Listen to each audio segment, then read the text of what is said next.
नमस्कार जय जगन्नाथ। आसतु देखिए नागचंपा गचर किपरि जत्न नेबा।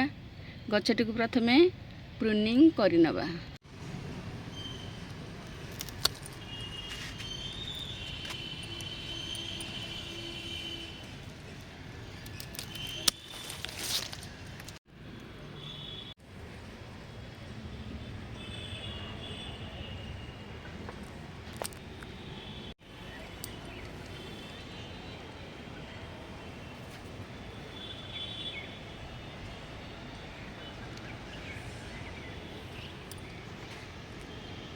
वर्षा दिन आसिया पूर्वर नागचंपा गछरे यही उपाय करनियंतु। वर्षा दिन रे देखिए केते फूल फुटिबो। गछरे भरपूर फूल हो जिवो। प्रूनिंग कर सारा परे एलोवेरा देवा को जमारू भूलिबेनी, कहीं ना एलोवेरा देले गछटीर ब्रांचेस शीघ्र शीघ्र आसीबो। मु 15 दिन पूर्वर प्रूनिंग कर देइथिली। एलोवेरा भी दे देइची, सुखी जाइची। तार ब्रांचेस केते हेलानी। गछ मूल रे सार देबा। गछ चारिपुरु टिके माटी खोली नेबा। खोली नेले भलो।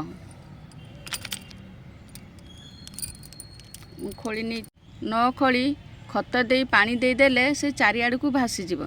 सेथि पई खोली नै खत दे देले भलो। ये गोटे एमिति गछ तार विशेष जत्न दरकार पड़ेनी। 1 मास को थरे गोबर खत दे देले यथेष्ट।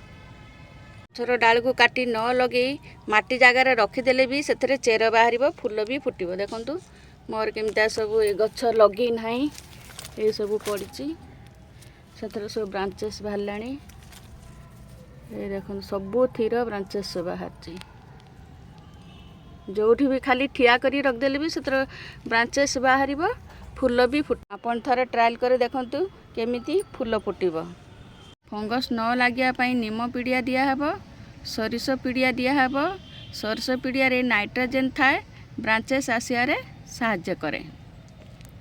कदली चोपारे फर्टिलाइजर दिहब, सेथिरे कैल्शियम अधिका थाए, फूल आसियारे साहाय्य करे।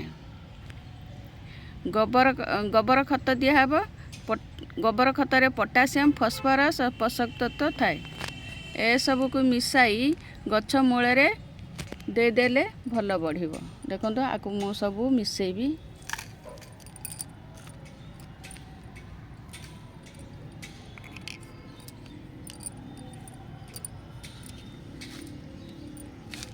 आकु सब मिक्स करने भी।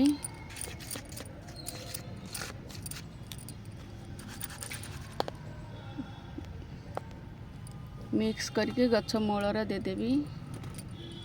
दे देल सो गछ मूल रे सब जिनस चामचे लेखा दिया हबो। आ गोबर खत टिके अधिका दिया हबो।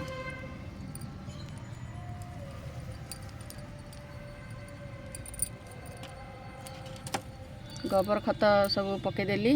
तापर हाथर टिके आमे मिसई नबा। भल कि टिके मिसई नबा। मिसई साला परे आमे जो माटी बाहर करथिबा से माटी सब पके दबा। देखो माटी सब पके देली।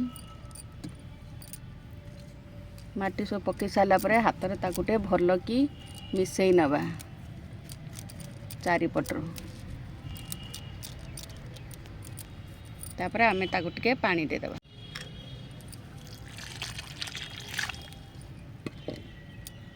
यही सब मिसाई गछ मूल रे दे देले वर्षा दिन को भरपूर फूल आसीबो। मझिरे मझिरे किचन वेस्ट देले आहुरी भल।